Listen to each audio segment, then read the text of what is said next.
right now there's a massive amount of demand for a lot of properties in a lot of metro areas that are growing. I think California has the potential to get hurt really bad because they have an exodus of people leaving, and I think they have one of the biggest bubbles. And when the economy kind of turns and starts heading south, it's going to get impacted really negatively. And so the point to this, though, is how do you capitalize on it, right? And so what I want to do is I want to talk to you about how you can get positioned, because let's say we have anywhere from 6 months to 3 years before this really starts taking place. And hey, what's going on, cash flow hackers? It's Chris with Life 180, and today I get to talk about one of my favorite topics, and that is teaching you how you can make money during a recession. Because guess what? The first quarter of 2022 here, we've had negative growth, if that makes any sense. And we are rolling into a potential recession. If we have a second quarter with negative growth, we will be officially in a recession. And I think it's almost inevitable, looking at the economy and the environment we're in right now, that we're not going to have negative growth in the second quarter. And so this is just the environment we're in. And so I think we have to prepare for it. And I think, as of today when I'm filming this, they're about to announce the Fed funds rate. Jerome Powell has announced that they're not going to go after the 75 basis point increase. They're probably going to keep it in the 50 basis point range right now. All that said, the market is reacting really positively, but I think that is going to be short-lived. The facts are the economy is in for a world of hurt. The Fed funds rate has to come up systematically. We can only take so much of that with our debt as a nation, with the tax stresses that are going to be on the government to raise revenues and increase taxes, the unfunded liabilities, the underfunded Social Security, the national debt, the consumer debt in this country. The facts are this is all kind of being built on a house of cards. Now, what I think we're going to see is a systematic toppling of assets, right? We're going to see the stock market is going to be impacted first and foremost. And the real estate market is going to have a bit of a tail before we actually see a lot of negative reaction to the real estate market. Now, there will be pockets. I think this is not 2008, right? We're not going to see widespread real estate collapse. What we're going to do is we're going to see more pocketed and isolated economic collapses when it comes to real estate. There are going to be some areas that maybe go down 30, 40, 50, 60%. In price, and there are going to be some areas that maybe go down 10 to 15%, right? Like, it's not going to be a horrible thing, but that's only because of supply and demand of these of properties, right? Right now, there's a massive amount of demand for a lot of properties in a lot of metro areas that are growing. I think California has the potential to get hurt really bad because they have an exodus of people leaving, and I think they have one of the biggest bubbles. And when the economy kind of turns and starts heading south, it's going to get impacted really negatively. And so the point to this, though, is how do you capitalize on it, right? And so what I want to do is I want to talk to you about how you can get positioned, because let's say we have anywhere from 6 months to 3 years before this really starts taking place. And by all means, if you're like me, you're hoping it's as far out as possible. I don't like to be pessimistic. I look at the numbers and it forces me to be a bit pessimistic from time to time, but I want to be as optimistic as possible. And I'm praying to God that this good cycle lasts for as long as possible, because the longer it lasts, the more money we can stash away and the more we can prepare for what's coming. And they always say luck favors the prepared. And so what I want to do with you is I want to share with you and show you kind of the importance of your financial structure and how it's either going to make you, put you in a position to be able to capitalize and invest during a recession that is going to allow you to be an opportunistic investor when the rest of the people in a recession are forced to make poor financial decisions, and they're going to just be focused on surviving and paying their mortgage and putting food on their table and making sure their car doesn't get repossessed, all these things, putting you in a position so you can capitalize and find assets at discounted values and then ride the wave up just like people did in 2009 through today. And that's how people get wealthy. I know 2008 was a horrible year. Most people, they took it on the chin, but the bottom line is more millionaires were made in 2009 than any other single year in the history of this earth. So let's get into showing you exactly why and what I think you should do. All right, so one of the things that I always talk to people about is what I call the Life 180 pyramid. Now, this is simply something I created to make sense over what the CFP teaches, called the financial pyramid. If you want to go get your certified financial planning designation, you have to learn an iteration of this. And I just tried to simplify it for people to be able to understand it, right? So what they do is they basically say that you have to start your life off, if you're going to do this, you have to make sure that you start your life off with safe money. And then once you have your foundation of your financial life with safe money, and this can be it can be cash that you need savings, your emergency fund. It can be your insurances, right? Making sure that you have the right auto insurance, the right home insurance, making sure nothing catastrophic is going to derail you if you have enough assets, making sure you have an umbrella policy, things of this nature, making sure you are protected.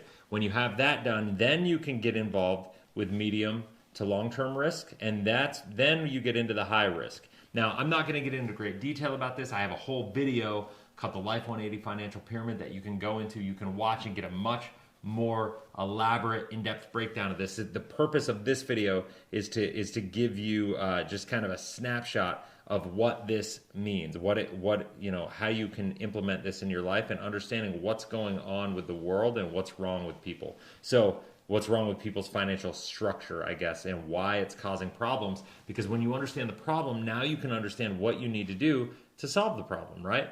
So when we look at this is America, right? This is in fact, this is the world. We have safe money, we have medium, right? And we have high. Now the problem is we have Americans are building their life on this one little point of instability. Why? Because we're told the younger we are, the more risk we can take, right? And we got to buy and hold the markets. So what happens is we know the market is cyclical, right? It's not linear. So I'm going to just go here. We know that the market goes up and it comes down. And then it goes up and it comes down.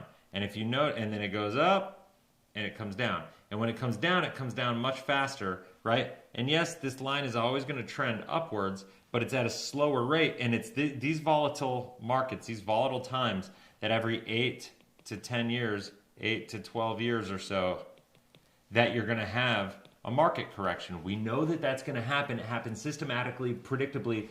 That's how our economy is built. It's unfortunately the way that Keynesian economics, the fiat reserve the fractional reserve banking system that we have with fiat currency and the Federal Reserve System, that is what creates all of this. And if that doesn't make any sense to you, if you're just kind of new here, just stick with me and it'll make sense. Now, getting back to this is why people are told the younger you are, the more risk you can take. But I'm here to tell you the younger you are, the less risk you have to take. What's happening is people are in their 20s, if you're lucky enough to even start them. Most of the time it's probably your 30s or 40s that you're actually getting started with investing. And when you do, you, instead of saving over here and doing what people tell you to do, what the financial planners actually tell you to do, and make sure you have your emergency fund, make sure you can actually take risk and have a long-term perspective. Think about it, being like Warren Buffett, he doesn't just go out and buy companies and not be able to have a buffer, so to speak. If he loses money or has a down cycle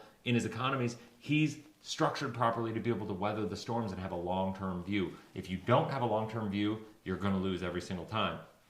And while all these financial planners will tell you you need to buy and hold and that's your long-term view, the problem is human behavior is so bad with money because of the fact that they don't save. They don't have this safe money here, right? And because of that, even though you have the best of intentions and you want to have this long-term 30-year view, right? This 30-year view from here to here, you want to have that, but guess what? Life happens, right? Life happens right in this point of instability, right in this point of instability. And if this is a 30-year period in your working time and you started saving or investing when you were 35 and you had till you're 65 till you want to retire, this has to happen once or twice at the most, and your entire plans, your entire goals, your entire objectives and ability to retire and maintain your standard of living go out the window. You have no chance. And this is the major problem. Now, this coming back, if you position yourself properly and stop trying to keep up with the Joneses and stop trying to chase these big returns, this is how you're going to get to where you want to go. Ironically, faster, right? This is the beautiful part here. So this is what happens, and this is the problem, right? So people are investing their money, but when one of these down cycles happens, what happens is a portion of this net worth, right, that's in here, a portion of their value in their accounts, right, gets cut in half. And so what happens? The account falls over. You know, their whole financial world falls over and it topples to the ground. Listen, this is what I can tell you is there was 21 billion and 7 billion, right? $21 billion in taxes, 7 billion in penalty that people paid to access their qualified money early in 2014 and 15. That's the last statistic I could find on this. 21 billion and 7 billion. Or no, it was 14 billion. Sorry, 14 billion in taxes, 7 billion in penalty for a total of 21 billion that people paid to access their qualified money early. And they did that because when economic turmoil happens, that's what people do. Their life falls over. They have the best of intentions, but when you lose your job and when you don't have an emergency fund and you don't have enough safe money and you're not structured properly, it puts you in a position where you can't have a buy and hold long-term mindset. So you need to make sure that you do the right thing, do the first things first, and get your money safe first. Now, what are we talking about? The biggest problem here going on right now, did you know 64% of people can't come up with $500 right now, which is an insane number. $500 in case of an emergency. This is the most scary statistic I've ever seen on in the history of my time on this great earth. That is it. But now, let me get to the point here. We're in for a cycle. The market is correcting. We're having a downturn. And so the question is, what happens here? There's an inverse reaction, right? So when opportunity goes down for these guys, it goes up over here, right? So we're just going to write opportunity here. So when opportunity punches, the world in the face in a down cycle, when people are having to make bad decisions, when they're having to liquidate negatively performing assets just to survive, when they're losing a decade of savings and they've lost 30 to 40% of those values, and then they have to cash out what's left just to pay their mortgage, just to pay their car payments, just to put food on the table, just to make sure that, that they're surviving and they're getting by. That's when the pendulum swings too far the other way, right? Like the pendulum is so high right now. It's so far in one direction right now that asset prices are going up. People are looking around. The world doesn't make any sense. That's how we know that it's got to correct. I don't think it's going to be a crash. I don't think it's going to be a calamity. I don't think it's the end of the US dollar. I don't think it's the end of our economy, like a lot of people are saying. But I think it's going to create a massive correction.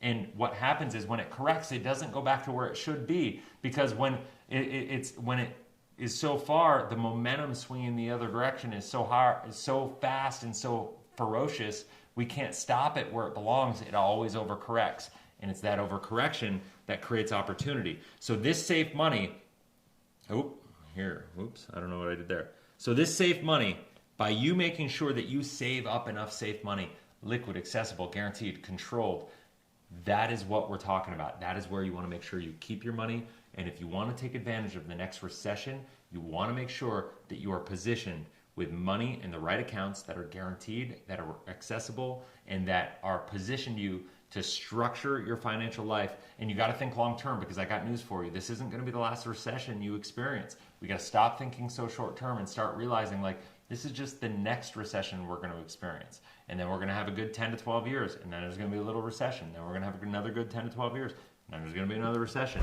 So what you do now can not only help you prepare for this next recession, but it's setting the framework, and you're laying brick by brick, setting the foundation of what your financial life is going to look like for the rest of your life. And what I can tell you, however much money you can save between now and that point in time is going to position you to extremely capitalize and to 10x that money in very short periods of time. So no matter what, if you can get to 50,000, if you can get to 10,000, if you can get to 100,000, whatever that number looks like to you, do as much as you can. And right now, I encourage you to get out there, start saving, just start. Because if you don't, you're going to be looking back 6 months, 12 months, 18 months, 24 months, and you're going to be like, man, I remember when I watched that video with Chris in Life 180, and man, everything he said is right, and it's happening, and I wish I had listened. And so I encourage you to take action and do something, because the world needs you too. What I know is most people in this country are going to suffer again, and I don't want it to be anybody that's involved in my community. So Anyway, I hope that helps. I hope it gives you clarity and understanding what you need to do. If you have any comments, any questions, leave them in the comment section below. If you haven't already, I'd be honored if you join the community just by hitting that subscribe button. Make sure you click the bell. That way you get notified every time I launch a new video, because I launch one short and one long video every single day, and I'm going live a couple times a week now. I'm really feeling a call that I have a responsibility to get out here to create this content, to be able to help people. So if you have any questions, feel free to engage. If you are interested in learning more about how you can actually start to save, how you can do this in your life, I encourage you, go down in the link in the description below. There's a clarity call. You can set up a call with one of my Life 180 financial coaches, and they can walk you through everything you need just to get clarity. No sales pitch, no hardcore anything, just to help add value into your life. And if it makes sense to work together on some level, that'll all work itself out. And so we'll go from there. So anyway, I hope you have a blessed, inspirational day. We'll talk soon. See ya.